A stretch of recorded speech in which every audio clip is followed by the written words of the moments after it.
그러므로 생각하라라는 제목으로 하나님 말씀 전하겠습니다. 어떤 초등학교에 매일 꼴찌만 하는 아이가 있었는데요. 아들이 매일 꼴찌만 하자 더 이상 참지 못한 그 아이의 아버지가 어느 날 시험 전날 아들을 불러 한 가지 제안을 하며 이렇게 말을 했답니다. 아들아, 내가 만약 꼴찌를 면하게 되면, 이번 시험에서 꼴찌를 하지 않게 되면 내 소원 하나를 들어주마. 그러나 대신 또 꼴찌를 하면 너는 더 이상 내 아들이 아닌 것으로 알겠다. 다음날 아들이 시험 보고 돌아왔어요. 아버지가 아들에게 물었습니다. 어떻게 됐니? 시험 잘 봤니? 그랬더니 아들이 대답합니다. 아저씨 누구세요?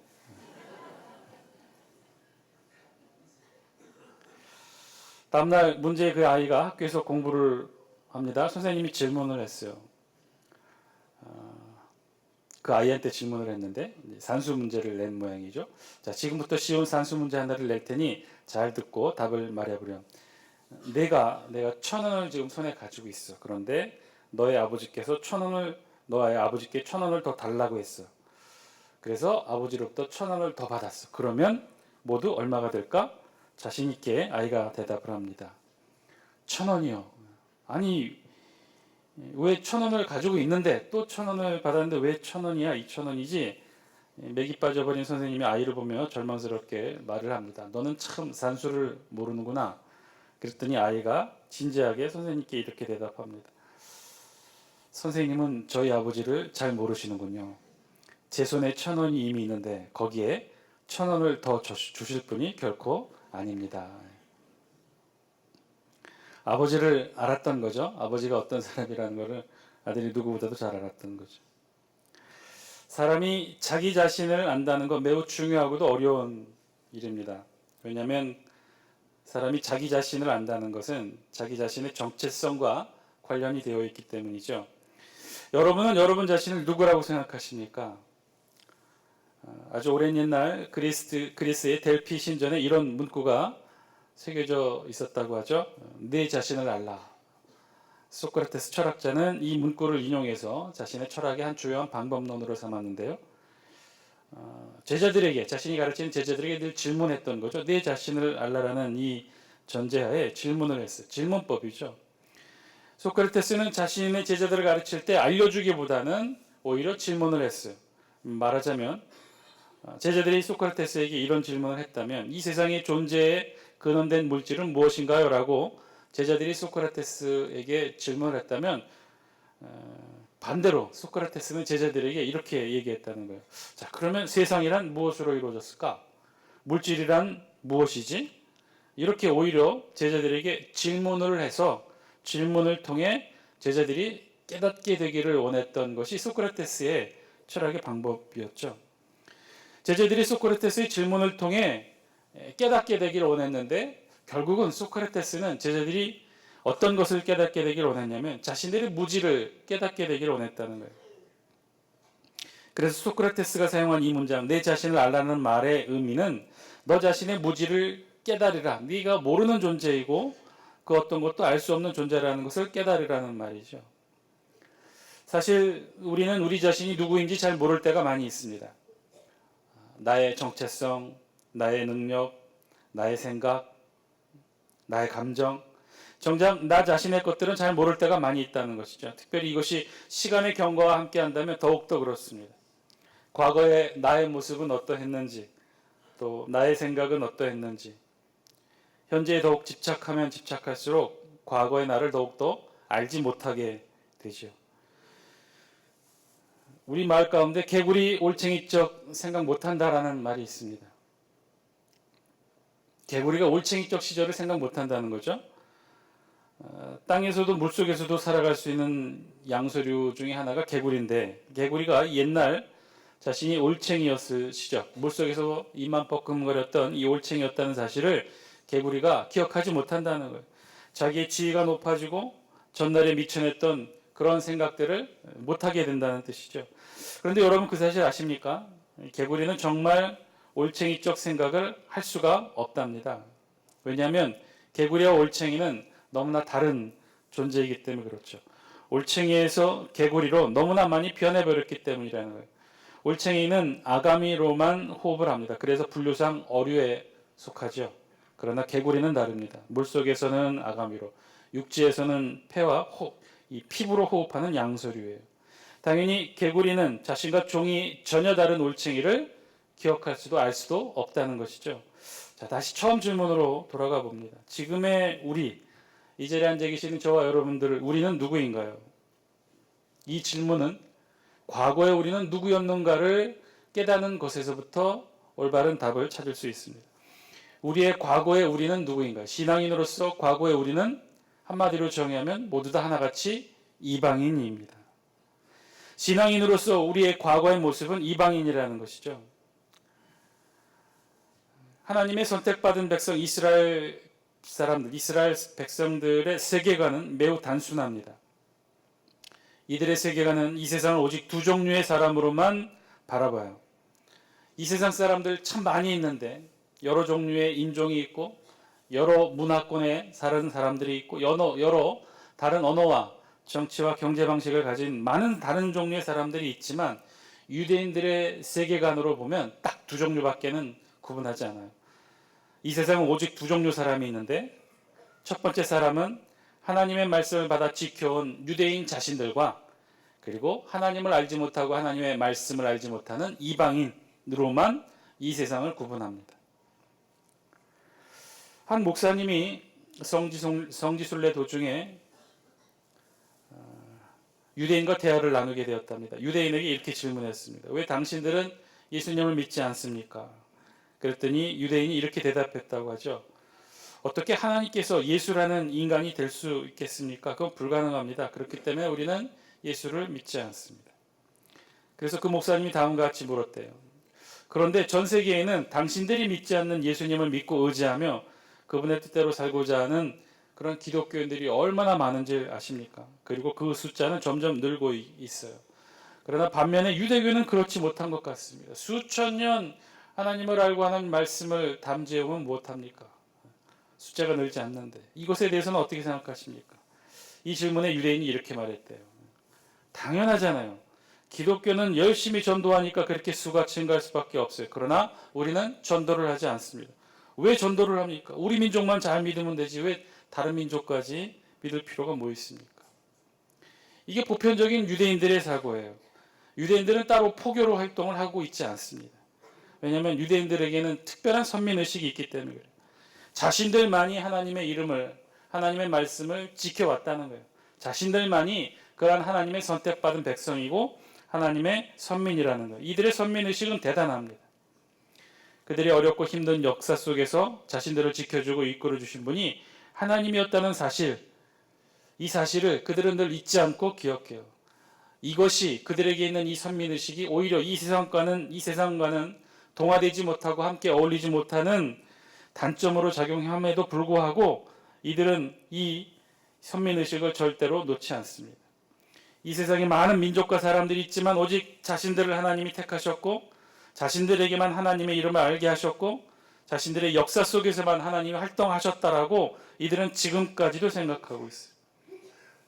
그래서 이 세상에 많은 사람들이 있지만 오직 자신들만이 하나님의 선택받은 민족이라고 이 자긍심을 가지고 그렇게 이 인류 역사 가운데 살아온 민족이 바로 유대 민족입니다. 때로는 이러한 독특한 그들의 선민의식이 세상과 자신들을 유리시키는, 동화시키지 못하는 그런 힘든 일이 있었음에도 불구하고 이들은 그 선민의식을 놓지 않아요. 이 92세 유대인 이 골드슈타인이 폴란드에서 유대인 추방을 겪고 2차 세계대전 기간 동안에 유대인 차별과 학살을 겪었습니다. 몸소 겪었고 그들의 자신의 책에 이런 글들을 적었는데요. 그는 말할 수 없는 역경과 고난과 어려움을 겪었어. 2차 세계대전 가운데 유대인이라는 이유 하나만으로 겪어야 했던 그 모든 어려움과 사건들을 일일이 다 기록하면서 어느 날 책에 이렇게 기록합니다. 자신이 기도를 했다는 거예요. 오 주여, 우리가 오 하나님, 우리가 당신의 선택받은 선민이라는 사실이 분명한가요? 그랬더니 하늘로부터 이런 음성을 들었다는 거죠. 아무렴 그렇고 말고 너희 유대인들은 내가 이 세상 모든 백성들 가운데 특별히 택하고 택한 백성들이다. 그 응답을 들었던 골드슈타인은 수용소에서 다음과 같이 하나님 앞에 기도드렸다고요. 하나님, 그러시다면 이제 저희들을 그만 내버려 두시고 다른 백성을 택하여 주옵소서. 힘들었다는 것이죠. 선민으로 살아온다는 것이 그만큼 이들에게는 힘들고 어려웠어요. 이들이 갖고 있었던 이방인에 대한 배타적 의식만큼이나 이들 또한 이 세상 역사 가운데 배타적인 취급을 받아왔죠. 이들이 이방인들과 식사도 같이 않고 같은 길을 걷는 것조차 부정타 여겼던 것처럼 이들 유대인들이 이 세상 가운데 살아오는 삶의 방식 또한 그만큼 힘들고 어려웠다는 거예요. 이런 유대인들의 관점에서, 유대인들의 보는 시각에서 이 세상 모든 사람들은, 자신들 유대인들을 제외한 모든 사람들은 그야말로 다 이방인이었어요. 다 하나님을 알지 못하는 자들이었어요. 좀 서론이 길었는데요. 오늘 본문에 사도 바울을 통해 에베소 교인들에게 주시는 오늘 본문의 말씀 가운데에서도 마찬가지예요. 오늘 에베소 교인들, 이들 대부분도, 사도 바울의 말씀을 받고 있는 이들 대부분도 사실은 이방인이었어요. 오늘 우리 본문의 배경이 되고 있는 에베소 교인들도 이방인들이었어요. 예수 그리스도께서 오시기 전에 에베소 교인들도 이방인에 불과했어요. 에페소스는 지금의 터키 이즈미르 지역의 남서쪽에 위치한 도시입니다. 항구를 끼고 있는 상업으로 번성한 도시였어요. 그런데 이곳에 약 1세기경 유대 예루살렘 교회에 대한 박해가 시작되었고, 사도 바울이 이 박해 가운데 그 시기에 이 3차 전도 여행 때 세운 아시아의 7교회 중에 한 교회가 바로 이 에베소 교회입니다. 그런데 사도 바울이 이 교회를 세울 당시 에베소 교인들 대부분 다 이방인이었어요. 유대인에 대한 이방인이요, 복음에 대해서도 이방인이었어요. 육체로는 이방인이요, 이스라엘 나라 밖의 사람들이, 하나님의 약속의 언약들에 대해서도 외인이요. 오늘 성경이 표현하고 있는 것처럼 이들은 모두 철저히 다 이방인이었어요. 이 세상에서 소망이 없고 하나님도 없는 그러한 삶을 살았던 이방인이었어요. 이방인에 불과한 이 에베소 사람들이 예수 그리스도의 피로 하나님의 언약의 백성이 됩니다. 그리고 이제는 더 이상 이방인이 아닌 하나님의 자녀로서 당당한 구원의 백성이 되었던 거죠. 오늘 본문은 이 에베소 교인들에게 사도 바울이 그 사실을 신학적으로 이렇게 알려줍니다. 우리 다 함께 영상을 통해 11절 12절 말씀 같이 함께 읽겠습니다. 시작. 그러므로 생각하라. 너희는 그때에 육체로는 이방인이요 손으로 육체 행한 할례를 받은 무리라 칭하는 자들로부터 할례를 받지 않는 무리라 칭함을 받는 자들이라. 그때에 너희는 그리스도 밖에 있었고 이스라엘 나라 밖의 사람이라 약속의 언약들에 대하여는 외인이요 세상에서 소망이 없고 하나님도 없는 자이더니. 아멘. 그러므로 생각하라. 지난날의 너희들의 모습을 생각하라는 거죠. 너희가 전에는 하나님을 알지도 못하는 이방인이었지만 지금은 하나님의 자녀가 된 너희들의 모습을 돌아보라는 거예요. 사도 바울은 오늘 본문을 통해 에베소 교인들을 향해 지난날의 모습을 돌아보고 회상하라고 권면하고 있어요. 그래서 11절 말씀은 이렇게 시작합니다. 그러므로 생각하라. 그러므로 생각하라. 너희들의 지난날의 모습을 생각하라. 지난날에 너희들이 누구였는지를 보라는 거예요. 우리는 가끔 지금 우리가 누리고 있는 행복과 축복이 얼마나 크고 소중한가를 잊고 사는 때가 많이 있습니다. 그리스도인이 되었다는 사실, 하나님의 자녀가 되었다는 사실, 언약의 백성으로서 천국의 소망을 갖고 있다는 사실을, 우리 그 사실에 대한 고마움과 감사함을 잊고 사는 때가 너무 많이 있는 것 같아요. 여러분, 과거를 기억하고 회상할 수 있다는 것 굉장히 중요합니다. 저도 가끔 지난날의 제 모습을 회상해 보면서 웃고는 하는데요. 제가 전에도 한번 간증을 통해 말씀드렸던 것 같은데, 제가 처음 교회를 나오게 된 때가 초등학교 3학년 때였습니다. 여름방학식을 마치고 아이들과 함께 수원에 있는 시에서 운영하는 유일한 놀이터 공원 옆에 위치한 놀이터에서 가방을 팽개쳐 놓고 아이들과 함께 막 놀고 있었죠. 그 놀이터 바로 옆에는 언덕이 있고 그 위에 수원중앙침례교회가 있었습니다. 지금은 다 헐고 굉장히 크게 건축을 했지만 그 전에는 언덕 위에 있는 조그만 예쁜 교회였습니다. 이곳에서 한참 방학 첫날의 자유로움을 미끄럼틀 타면서 아이들과 함께 누리고 있었는데 제가 제일 처음 봤던 것 같아요. 언덕 위에 선생님이 언덕 위에 놀이터와 교회를 구분하는 철조망이 있었는데 철조망을 손에 붙잡고 위에서 이렇게 아이들을 부르는 거예요. 이 선생님 오른손에는 과자 한 봉지가 들려 있었어요. 저는 그 과자만 봤어요. 왜냐하면 제가 지금도 제일 좋아하는 최애 과자 맛동산이었기 때문에 그걸 들고 한쪽 손으로 우리를 향해 부르고 있었죠. 저는 주저하지 않고 미끄럼틀에서 내려오자마자 언덕을 향해 냈다 달렸어요. 아이들한테는 얘기도 하지 않고 갑자기 달려가는 제 모습을 보고 제 친구들 5명의 아이들도 그냥 뒤따라왔죠. 그렇게 언덕을 올라 수원중앙침례교회 여름성회학교 첫날을 막돈산 과자와 함께 시작한 것이 저의 첫 번째 신앙생활이었습니다. 이후 여름방학이 되면 이 시기에 또 똑같이 동일하게 어머님도 또 돌아가신 형님도 자연스럽게 각자 전도가 되어서 교회를 나오게 됐는데 그 교회가 다 똑같이 수원중앙침례교회였어요. 어머님이 굉장히 신앙에 열심히이셨는데 여름방학이 되면 6학년 때 여름방학이 되면 한울산 기도원을 어머니하고 같이 간 기억이 납니다.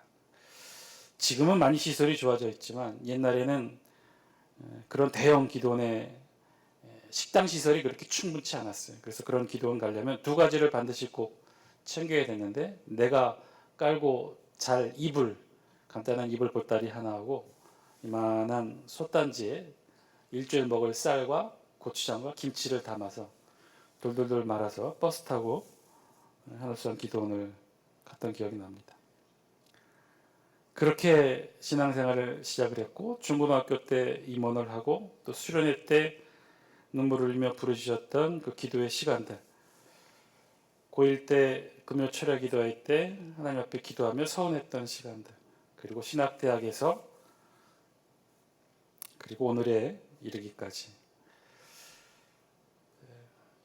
여러분들의 처음 신앙은 어떠셨습니까? 여러분들은 어떻게 이방인에서 하나님을 전혀 알지 못하고 그리스도를 알지 못했던 이방인에서 어떻게 지금 이 자리에 그리스도인으로 하나님의 자녀로 앉게 되었습니까? 오늘 본문 사도 바울은 에베소 교인들을 향해 그 사실을 권면하고 있는 거죠. 그러므로 생각하라. 너희들이 처음에 말씀에 대해 언약에 대해 외인이었던 이방이었던 때를 생각하라는 거예요. 어떻게 하나님 앞에 나와 지금 하나님의 자녀의 신분을 얻게 되었는지 그 과거를 회상하라는 거죠. 오늘 본문 말씀의 사실 진짜 핵심은요, 단순히 과거를 돌이켜보고 회상하라는 말씀에만 있는 것이 아니에요. 왜냐하면 이 사실은 굉장히 중요한데, 우리가 과거를 본다는 것은요, 어디서 과거를 보냐면 지금 현재에서 과거를 보고 있다는 사실이 중요합니다. 과거를 단순히 돌아보고 회상한다고 과거에 찍은 사진을 보고 과거 속으로 다시 돌아갈 수 있는 것이 아니기 때문에 그래요. 우리가 과거를 회상하지만 우리는 과거로 돌아갈 수 없어요. 왜냐하면 현재 지금 우리가 있기 때문에. 따라서 우리가 과거를 본다는 것은 사실 이것이 더 중요한데, 과거를 본다는 것은 지금 현재 우리의 상태에서 과거를 보고 있기 때문에 오히려 과거를 보면서 사실은 우리가 무엇을 보냐면 지금 현재 우리 모습을 더 잘 볼 수가 있다는 것이죠. 지금 현재 우리가 어떤 조건에 있고 어떤 정체성이 있고 우리가 어떻게 변화되었는지를 과거의 모습을 통해 더 많이 알 수 있다는 거예요. 여러분, 과거의 사진, 옛날 젊었을 때 찍었던 사진 한번 보셔보세요. 그 모습을 보면 제일 먼저 과거에 내가 이런 모습이었구나를 봄과 동시에 무엇이 떠오릅니까? 지금 내가 이렇게 변했구나. 지금 내가 이런 모습이었구나. 우리가 과거를 통해 회상한다는 것은요, 오히려 지금 현재의 내 모습이 어떤 모습인지를 더 잘 볼 수 있게 해준다는 거예요. 오늘 본문의 사도 바울은 에베소 교인들을 향해 지금 그 사실을 권면합니다. 그러므로 생각하라. 과거에 너희들이 하나님을 알지 못하고 예수 그리스도를 알지 못했던 이방인이었던 때를 기억하라. 그때를 되돌이켜 보라는 거예요. 그러면 그 모습을 통해 지금 우리가 어떤 존재인지를 더 잘 깨닫게 된다는 사실이죠. 이 시대를 살아가는 우리에게 더욱더 무섭고 힘든 일은 지금 우리 자신이 어떤 존재인지를 잊고 지내는 것이 사실은 더 무섭습니다. 개구리는 올챙이를 보면서 과거 자신의 모습을 떠올릴 수가 없죠. 그것은 인간과 다른 동물이기 때문만이 아니라 지금 개구리의 모습이 너무나 많이 과거 올챙이 모습과 달라져 있기 때문에 그렇습니다. 아까도 말씀드린 것처럼 올챙이는 아가미로 호흡하면 물속에서만 사는 어류이지만 개구리는 폐로 호흡하고 땅에서도 살 수 있는 양서류예요. 전혀 다른 존재가 된 거예요. 어디 하나 자신과 닮은 모습을 올챙이를 통해 볼 수가 없었던 거죠. 그래서 개구리는 올챙이적 시절을 전혀 생각할 수 없었던 겁니다. 혹시 지금의 우리의 모습도 마찬가지가 아닐까요? 지금 이 자리에 앉아 계신 저와 여러분 사실 너무나 큰 변화를 겪었죠. 신앙인의 기준으로 보면 이방인에서 하나님의 자녀의 신분을 얻게 된 너무나 큰 변화를 겪었습니다. 과거 우리의 모습은 이방인이고 하나님의 약속의 백성에 대해서 외인이고 성경의 표현대로라면 이 세상에는 아무런 소망도 희망도 없던 사람들이에요. 그렇죠. 이 세상 속에 살다가 이 세상과 함께 없어질 그런 존재였어요. 유대인의 관점에서 본다면 죄의 결과로 태어나 죄와 함께 살다가 죄로 인해 죽을 존재 이방인에 불과했어요. 그런데 지금 우리는 어떻게 변화되었죠? 이방인에서 예수 그리스도를 통해 그리스도인이 되었고 하나님의 자녀의 신분을 얻게 되었습니다. 때로는 이 놀라운 사건이 너무나 커서 그만 우리 자신의 과거를 잊고 지내는 경우가 많이 있습니다. 과거를 잊는다는 것, 단순히 지난 시간을 잊는다는 것만이 아니라 과거를 잊음과 동시에 현재 진정한 나의 변화 또한 한꺼번에 잊게 된다는 거예요. 우리 자신이 그리스도인이 되었음에도 불구하고 우리 자신이 하나님의 자녀의 백성의 신분을 얻게 되었음에도 불구하고 예전으로 돌아가 이방인의 삶의 모습으로 살아갈 때가 있게 된다는 거예요.